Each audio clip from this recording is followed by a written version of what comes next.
Okay, easy one. Just tell me your name, where you're originally from, and how long you've been in Prague. Okay, my name is John Bruce Shoemaker. I am from Montana, Missoula, Montana. I live in the Bitterroot Valley, so Missoula and Hamilton was my family from. I've been here 13 years, yeah. So what brought you here originally, John? I was a journalist, and I thought this would be a central place between Western Europe and Central Europe. My first choice was Bulgaria, which I still think was probably the best choice, but I went up here because I thought it was more like Missouri, St. Louis, Missouri, so like the crossroads between things. But I think career-wise, I probably would have been better off going to Bulgaria. But nonetheless, the reason I came here was for journalism and an evil ex-girlfriend.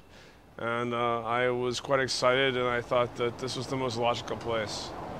Yeah, and I mean, when you first came here, Prague was quite hot. There was a lot of people like yourself moving here for opportunity for I think I was before those guys, but you're right. It did become hot. But, you know, I came in 91, okay? So I sort of came... I came when the journalists and the explorers were coming. The hotness, the thing that you're talking about, I think happened in the mid to late 90s, not at the beginning, because at the beginning it was very difficult. It wasn't an easy place to be. It wasn't comfortable. It wasn't nice. People were mean to you. You're getting ripped off. It wasn't a functional place. Once it became more settled and more organized is when you had people coming. Yeah. And why did people come? I mean, there was the famous Alan Levy essay, and you know, people talk about it being the new left bank of the '90s and these kinds of things. I mean, does that ring true to you? Is that why people came? I believe Alan Levy was a little sort of self-serving. At the same time, I do believe that he hit sort of a point there.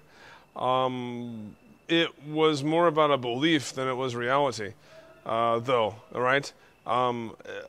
People wanted this to be something different and special.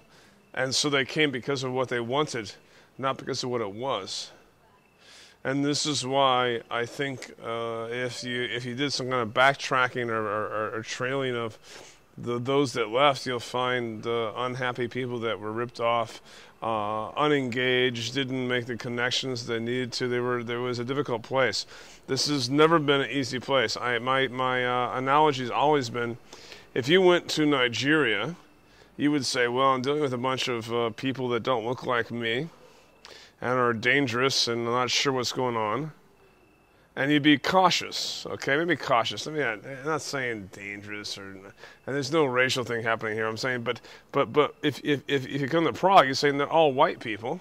They look like me. Everything's cool. They're not. This is a bastion of people that came from what's a godless society.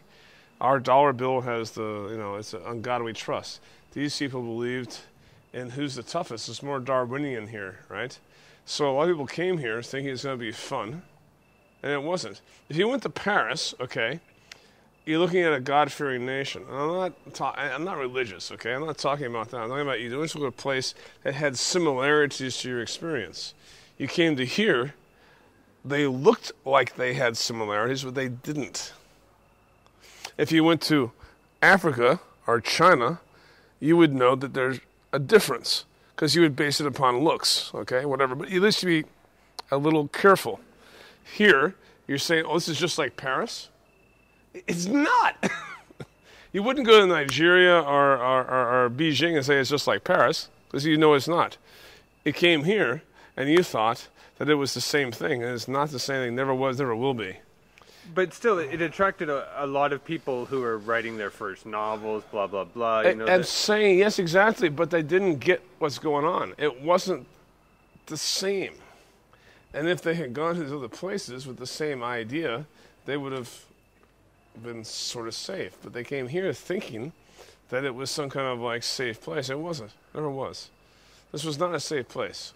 So how long do a lot of people come for a few months and just bail because it's not? They have to, yeah. They've been ripped off, stolen from, and screwed over, and they don't understand what's happening.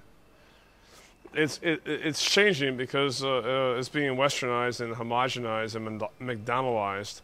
And in 5 years, people are going to come here and not understand what I'm talking about. But when you came in '91, you got skinned alive. You were stripped of your clothes. Your skin was stripped off, and you were burnt alive. Yeah, people didn't understand. Yeah, this was not. You were going into a bunch of hyenas. Yeah, this was not a nice place. But you managed. I mean, you've been here 14 years. Yeah, you've had exactly. Yeah. Countless numbers of bars. Yeah. More or less done really well for yourself.